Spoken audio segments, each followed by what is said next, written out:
Атырауда дауыс беруге құқылы азаматтардың 63,5% республикалық референдумда өз таңдауын жасаған. Бұл туралы Атырау облыстық аумақтық референдум комиссиясының төрағасы Азамат Айманакумов мәлімдеді. Ел өміріндегі маңызды мәселеде Қызылқоға, Исатай және Индер ауданының тұрғындары белсенділік танытқан. Ал жылойлықтар мен Атырау қаласының халқы төмен нәтиже көрсетіпті. Сонымен қатар 230-дан астам азамат өзінің учаскесінің қайда екенін білмей, кол орталықтарға хабарласқан. Жалпы референдум күні өңірде 274 учаске мен 1600-ден астам байқаушы жұмыс істеген.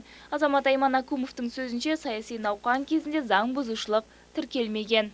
Жалпы осы референдумның нәтижесінде заң бұзушылықтар анықталған жоқ.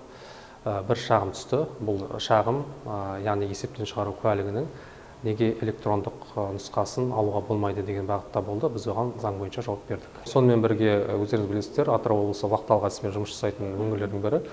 Олардың ішінде 11 мыңнан астам вақталық әдіспен жұмыс жасайтын азаматтар дауыс берді. Сонымен қатар үй-жайдан тыс дауыс беретін мүгедектігі бар науқас адамдар, қарт адамдар және оларды күтіп отырған күтушілерден дауыс алу ұйымдастырылды. Ақтутур Кешбаева, Тілек Асқаров, Каспия Ньюс.